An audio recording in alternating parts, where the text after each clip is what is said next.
Meu nome é Leonai Johnson, professor eleito pela Primeira Igreja Batista do Estado de Rondônia para a classe de homens durante o segundo trimestre de 2020. Durante o exercício de 2020, nós estaremos, nesse trimestre, estudando uma lição bem importante para a formação espiritual do homem crente, do membro da Primeira Igreja Batista do Estado de Rondônia, principalmente. E o título da lição desse domingo é O Justo Viverá da Fé. Essa lição foi escrita com 4 objetivos principais. O primeiro objetivo é compreender que agradar a Deus é viver na fé, pela fé e com a fé. Segundo, compreender que fomos libertos do pecado e do legalismo. Terceiro, vivenciar a fé em todos os aspectos e sentidos da sua vida. E quarto, promover como compromisso inegociável a obediência à verdade do Evangelho. O texto áureo para o estudo da lição de hoje está firmada em Gálatas capítulo 3, versículo 11, que diz assim: é evidente que ninguém é justificado diante de Deus pela lei, porque o justo viverá pela fé. Paulo usou essa expressão, foi a mesma expressão usada pelo Senhor Deus em Abacuque 2, capítulo 4, quando ele disse ao profeta Abacuque: escreve a visão, torne-a bem visível sob tábuas, para que a possa ler, o que por ela passar correndo. O justo viverá pela sua fé. O que é fé? A Epístola aos Hebreus nos informa no capítulo 11, versículo 1, o seguinte: ora, a fé é o firme fundamento das coisas que se esperam e a prova das coisas que se não veem. A fé é a certeza, é a garantia das promessas de Deus. Os antigos patriarcas exerceram uma fé nas promessas de Deus. Essa fé o sustentou numa perseverança exemplar.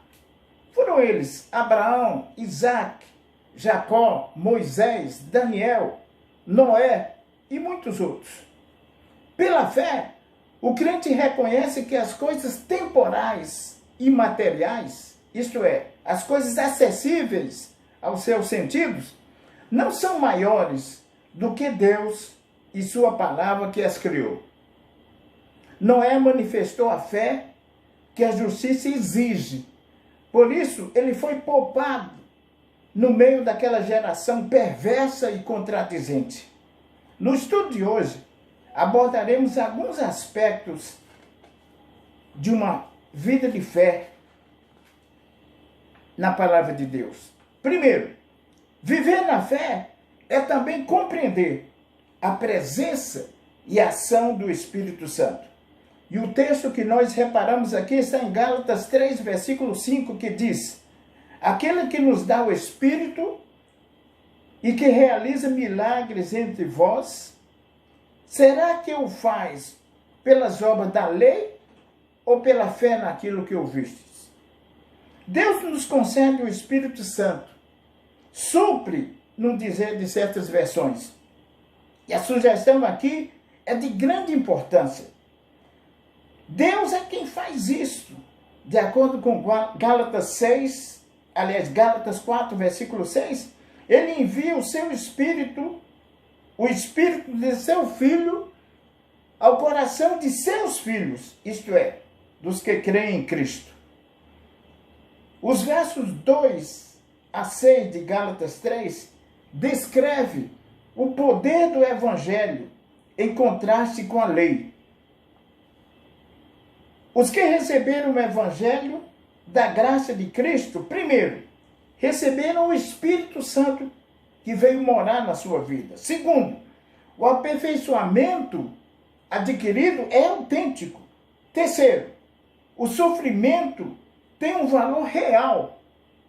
Em Romanos 8, versículo 18, diz: para mim, tenho por certo que as aflições desse tempo presente não são para comparar com a glória que entre nós há de ser manifestada. Em quarto, as Escrituras garantem a justiça imputada pela fé. E em quinto, milagres foram operados. Viver a fé, portanto, é ter a compreensão e a prática do Espírito Santo no seu viver. A natureza carnal não pode prevalecer sobre os nossos pecados, porque temos o Espírito. Ele atua dentro de nós para nos convencer do pecado, da justiça e do juízo. Em segundo lugar, viver da fé é entender que a verdadeira obediência é a verdade do Evangelho. E o texto que nós separamos é Gálatas 3, versículo 1. Paulo diz o seguinte: ó Gálatas insensatos, quem vos seduziu? Não foi diante de vós que Jesus Cristo foi exposto como crucificado? O apóstolo demonstra toda a sua perplexidade diante da mudança tão brusca na crença e no comportamento dos cristãos de Gálata, da Galácia. Nessa seção da carta, Paulo expõe o conteúdo do Evangelho, demonstrando que a justificação do homem perante Deus acontece somente por meio da fé, independente das obras humanas. A justificação vem pela fé e nada mais. Do ponto de vista dos judaizantes legalistas, todo e qualquer gentio, isto é, os estrangeiros que não pertenciam à raça judaica, não poderiam ser salvos. Uma vez que os estrangeiros não pertenciam à linhagem judaica, não pertenciam ao povo de Deus e não conheciam a lei, por isso não poderiam ser salvos. Segundo esse entendimento, a prática da lei, a obediência à lei, a aceitação do judaísmo faria com que as pessoas se tornassem aceitas por Deus. No entendimento deles, a promessa de Deus foi feita a Abraão, o pai da raça judaica. Por isso, achavam-se merecedores dessa graça. Mesmo sem aceitarem a graça, eles achavam-se já merecedores. Eles tinham direito à graça. Esse era o entendimento deles. Ser gentil, no entendimento do judeu da época, era ser excluído, marginalizado, era estar longe da salvação. Esqueciam que, antes disso, Jesus já havia morrido por eles e por todo o ser humano, tanto gentil como judeu. E Jesus fez isso para tirá-los daquela situação de inferioridade em que os gentios se encontravam, permitindo-lhes a nova condição de receberem a justificação pela graça, pela fé no seu sacrifício vicário na cruz do Calvário. Por isso, Paulo ficou surpreso diante da mudança tão brusca e tão radical dos cristãos da Galácia. Uma vez que tinham sido salvos pela graça e experimentado a ação do Espírito Santo em suas vidas, não poderiam esquecer de toda a dor, de todo o sofrimento, de todo o vitupério de Cristo, para que toda a humanidade pudesse alcançar a salvação e a vida eterna. Em terceiro lugar, viver na fé faz entender que a lei é boa quando é entendida como um aio. E o texto que nós tomamos como base é o capítulo 3, versículo 24, do livro da carta de Paulo aos Gálatas. De maneira que a lei nos serviu de aio para nos conduzir a Cristo, a fim de que fôssemos justificados pela fé. Agora vamos listar os maravilhosos benefícios da primeira vinda de Cristo ao mundo. Primeiro, fomos justificados pela fé. Segundo, ficamos livres da lei, diz o versículo 25. Terceiro, tornamos-nos filhos de Deus, diz o versículo 26. Quarto, somos um em Cristo. As divisões desapareceram, versículo 28. Quinto, somos constituídos descendentes espirituais de Abraão. E, em último lugar, somos feitos herdeiros da promessa, diz o versículo 29. Diante da possibilidade de ver o seu trabalho na Galácia perdido e escravizado pela pregação inescrupulosa dos judaizantes, Paulo expôs de modo objetivo o Evangelho de Cristo. Primeiro, os versos 15 a 22 mostram que a doação da promessa divina era considerada prioritária quando comparada com a doação da lei. Segundo, Paulo expõe as suas considerações a respeito do valor da lei. E a pergunta que surge é como nós cristãos devemos nos relacionar com a lei. A Bíblia diz que a lei foi dada como um aio para nos conduzir a Cristo. Quem era o aio? Aio era aquele que ensina, aquele pedagogo, aquele que diariamente transmitia o seu conhecimento.